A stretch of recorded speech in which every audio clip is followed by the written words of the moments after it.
Hey guys, Assalamualaikum and welcome again sa Summer TV. So ngayon ay pag-uusapan natin ay kung paano natin palakasin yung signal natin sa loob ng ating bahay. So as you can see, ayan, mahina lang yung signal natin dito sa loob ng office. So ayan, as you can see, wala tayong signal. So ngayon, meron tayong signal booster na binili. So tatry natin kung paano siya install at magkaroon ng malakas na signal. Okay. So ayan, wala siyang data. So makikita naman natin dyan. So wala siyang data guys. So ayan. So ito yung signal booster natin o yung repeater. Ayan. Nasa 2,000 plus lang, nabili ko sa Shopee. So mobile tri-band repeater. Okay, so ikakabit natin ngayon dito sa office namin kasi mahina yung signal dito. Okay, so ayan. So ito yung sa mobile, then ito yung sa BTS. Ayan. So sa antena ito guys. So dito natin ikakabit yung sa labas, then ito naman dito sa loob, yung sa mobile.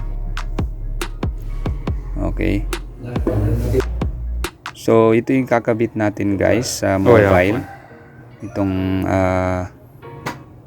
antena na ito. So ito yung magbibigay ng signal sa atin dito sa loob ng office. So ayan, ito yan siya. So try lang natin idikit. Okay, so ito yung ilalagay natin dun sa mobile guys. Ayan. So ikakabit natin dito sa mobile. Okay, so yan yung magbibigay ng signal sa loob ng office natin. Okay. So ayan, kakabit na natin guys. Ayan. Okay, so nakabit na natin. Ayan, higpitan lang natin guys. Okay. So ngayon, ang next na gagawin natin guys is ikakabit naman natin yung antena doon sa labas.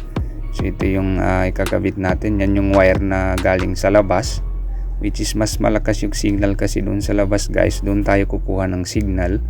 So ilalagay natin yung antena sa labas. So ipapakita ko sa inyo. Ayan, ito yung wire nya guys.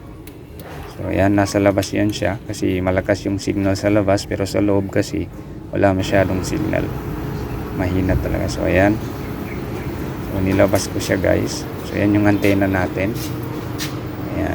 So ibig sabihin, ipapasok nito yung signal sa labas, ipapasok niya dun sa loob para lumakas yung signal dun sa loob ng office natin. Okay, so ayan.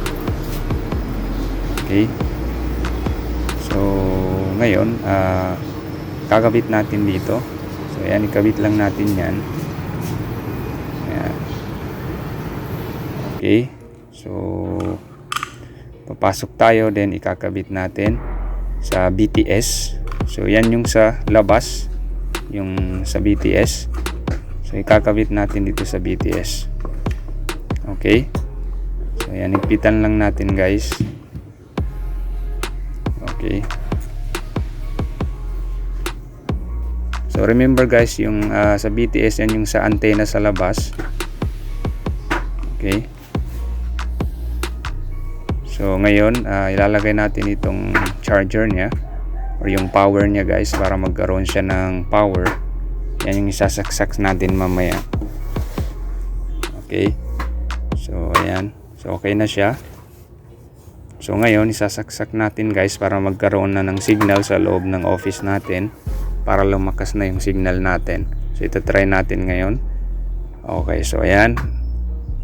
Nag-start na siya or nag-on na siya. So ayan. So pag green yan siya guys, ibig sabihin okay na yan siya. Ayan. So makikita natin dito sa lights, indicator lights. So nandyan yung signal 1, signal 2, signal 3. Okay. So magkakaroon tayo ngayon ng 4G, 3G and 2G. Ayan. So makikita naman dyan sa maliit na monitor. So ayan, okay na siya. So ngayon, check natin yung phone natin mamaya kung malakas na ba yung signal. Okay, so ayan.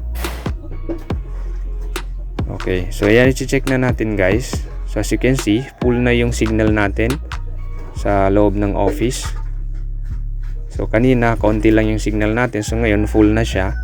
So ibig sabihin nakakakuha na tayo ng signal dun sa labas dahil dito sa repeater natin. So i-on natin yung data. So ayan, as you can see, malakas na yung 4G natin compare kanina na walang 4G. So lumakas na yung signal natin dito sa loob ng office. Okay?